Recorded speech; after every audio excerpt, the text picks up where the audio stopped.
So here's another quick update. These are the old gaskets right here. They actually don't look all that bad. I don't know where that oil leak was coming from, but it's good I'm doing this anyways. This is like anywhere from a $600 to a $900 job, depending on who you have to do it. So I figured I just better do it and spend the $100 for the gasket kit and whatever else. But they are kind of flimsy. They are pretty brittle, actually. I'm actually kind of worried. I'm surprised that I didn't break them during this whole process. But this guy, I had to use this to remove the push rods. And all you do, some of these were a real bitch. Like this one that I've got it on right now, is you push up like that, then you pull the push rod out. It's a lot easier.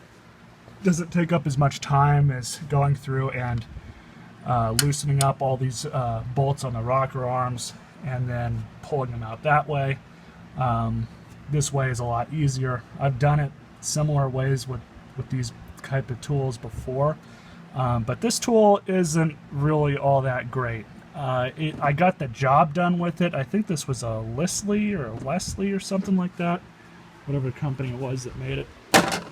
It got the job done, but on that one and this one over here, both of those were a real pain in the dick because it kept slipping off.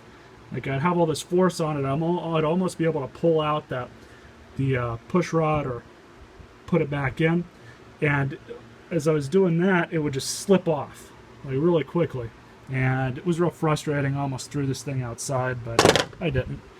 I was able to keep my composure for the most part. But as you guys can see, I got the new gaskets in. What I have to do now, what I'm kind of just half-assing and not really taking my sweet time doing this, is I've got to get the black RTV and reseal these two valleys. And I've got to put like big bead over here, big bead over here, and the same with that. So what I should have done was grabbed another tube when I was out earlier today. I might end up having to do that. RTV is pretty cheap anyways. And then throughout the removal process of everything, I did get some dirt and grit inside of the intake holes that go to the intake valves. So I took a vacuum cleaner and I vacuumed out these holes as best I could. There's still a little bit of dirt and grime in there. Not too much, but I mean, hopefully it'll all get pushed back out through the exhaust port when the engine's running. And then down here in the middle, just you can see a little bit of sand and grime and crap in there. That's all. It's all normal that this has happened. Somebody like me who has OCD with this kind of shit, when you're doing this kind of job, it kind of bothers me a little bit, but I do recognize that it's going to happen and you can't 100% stop dirt and grime from getting anywhere. So what I'm going to have to end up doing is just getting some oil, which I've got some junk oil over there, and I'm just going to pour it along the center valley here. And that'll hopefully remove most, if not all, of that dirt and grime. So that's what I'm at right now. As I said before, this video is not a how-to video. Certainly if some of you new viewers are watching this and you have any questions about it, feel free to ask me. But there's enough how-to videos on changing these gaskets out on the 3.1 V6 on YouTube, so that coupled with how much time it's taken me to do this, it just wasn't in my best interest to shoot a video. So might be back in a bit. Well, so I got it in on the first try. Some people report having difficulty doing that.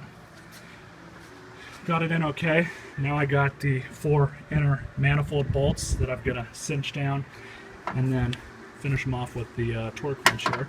So I'm going to get on that. We'll be back. Alright, so I got all the bolts in, tightened down. There's a sequence according to the manual here, which was different from what's online, but I went by the manual.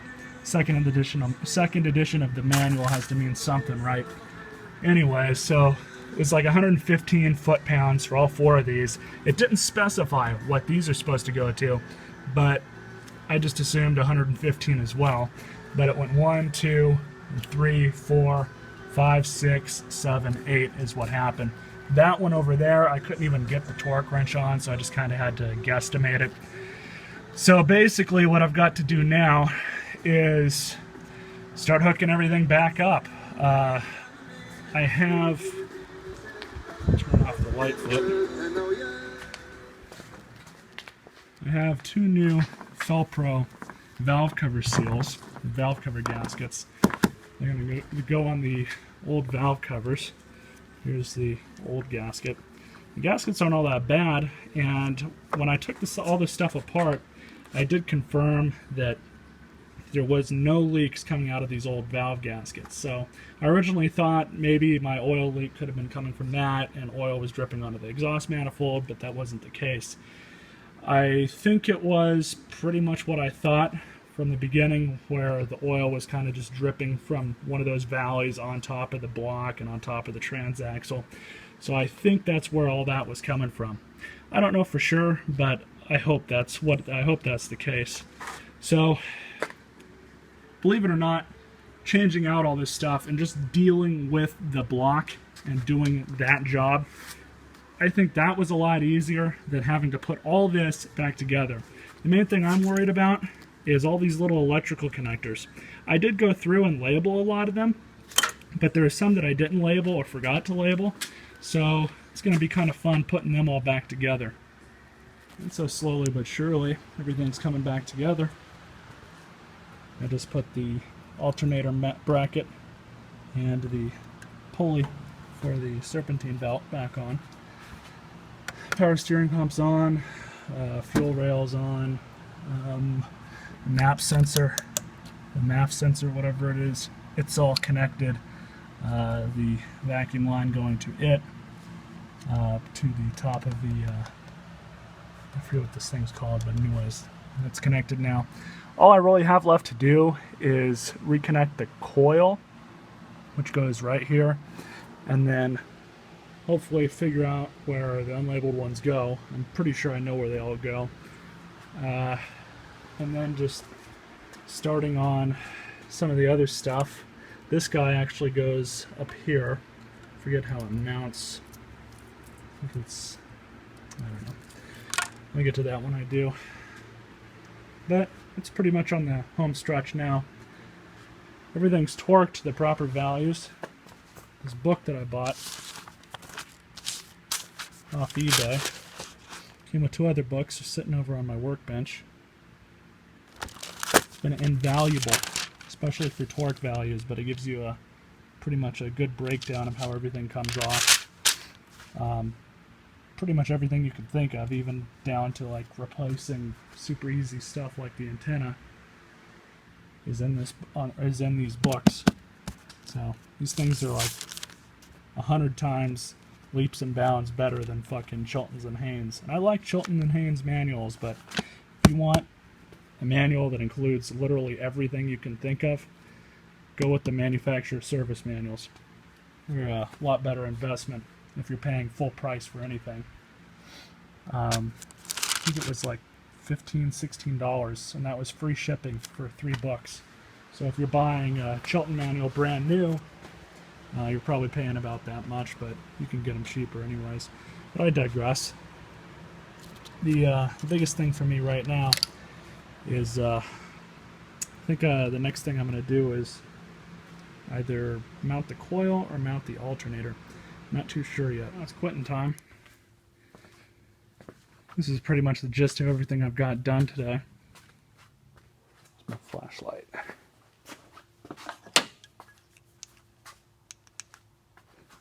Got the serpentine belt put back on, alternator's back on, alternator bracket.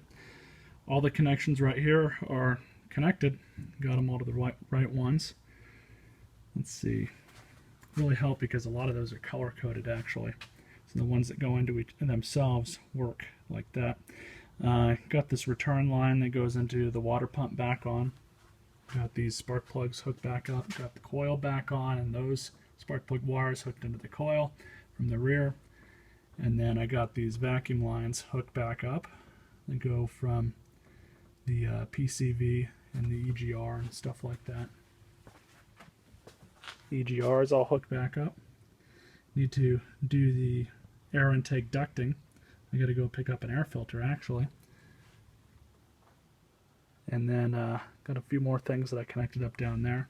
Found the proper connection that went to that coil, because there's actually a bigger connection than a smaller connection. And I found the smaller one, proper smaller one. I thought it was that one that was over there, but then I found out that one goes on the other side, and then this small one over here that was dangling out of the way and I didn't see it goes right in there. So anyways, that's pretty much what I've got done today. I do have a new radiator